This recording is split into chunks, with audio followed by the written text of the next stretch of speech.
Incidentally, I'm not usually very proud of being British, but you can't help making the comparison.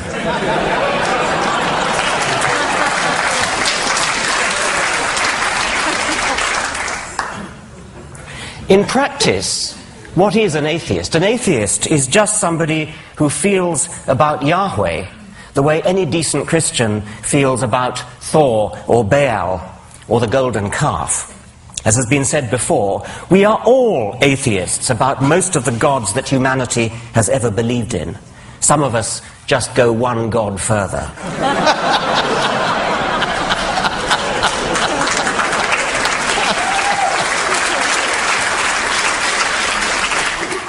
And however we define atheism, it's surely the kind of academic belief that a person is entitled to hold without being vilified as an unpatriotic, unelectable non-citizen. Nevertheless, it's an undeniable fact that to own up to being an atheist is tantamount to introducing yourself as Mr. Hitler or Miss Beelzebub. And that all stems from the perception of atheists as some kind of weird, way-out minority. Natalie Angier wrote a rather sad piece in the New Yorker saying how lonely she felt as an atheist. She clearly feels in a beleaguered minority. But actually, how do American atheists stack up numerically? The latest survey makes surprisingly encouraging reading. Christianity, of course, takes a massive lion's share of the population, with nearly 160 million.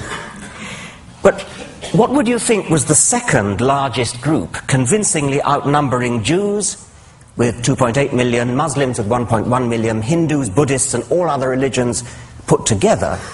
The second largest group, with nearly 30 million, is the one described as non-religious or secular. You can't help wondering why vote-seeking politicians are so proverbially overawed by the power of, for example, the Jewish lobby. The State of Israel seems to owe its very existence to the American Jewish vote, while at the same time consigning the non-religious to political oblivion. This secular non-religious vote, if properly mobilized, is 9 times as numerous as the Jewish vote. Why does this far more substantial minority not make a move to exercise its political muscle? Well, so much for quantity. How about quality? Is there any correlation, positive or negative, between intelligence and tendency to be religious?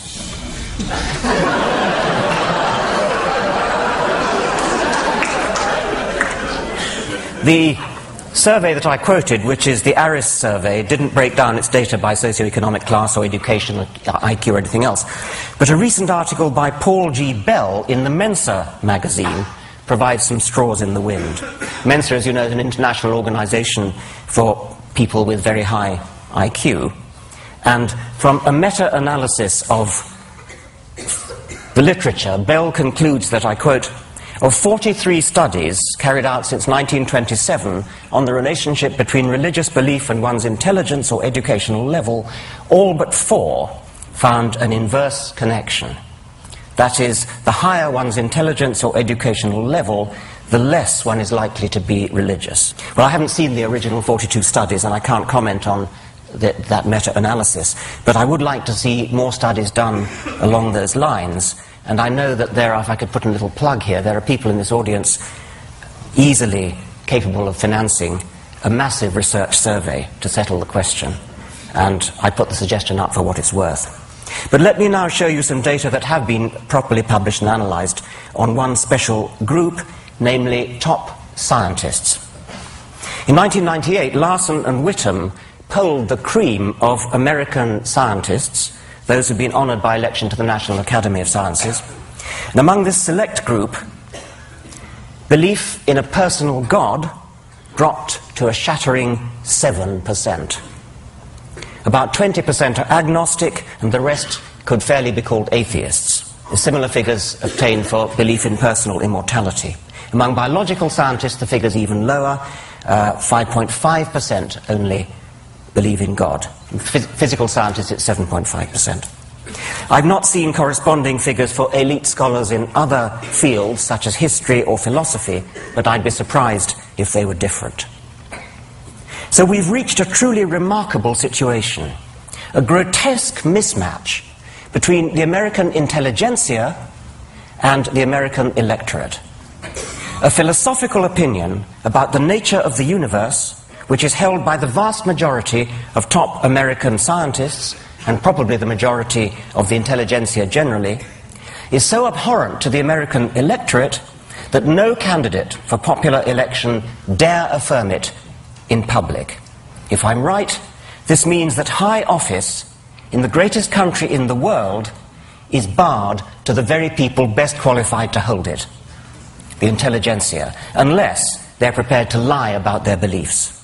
To put it bluntly, American political opportunities are heavily loaded against those who are simultaneously intelligent and honest.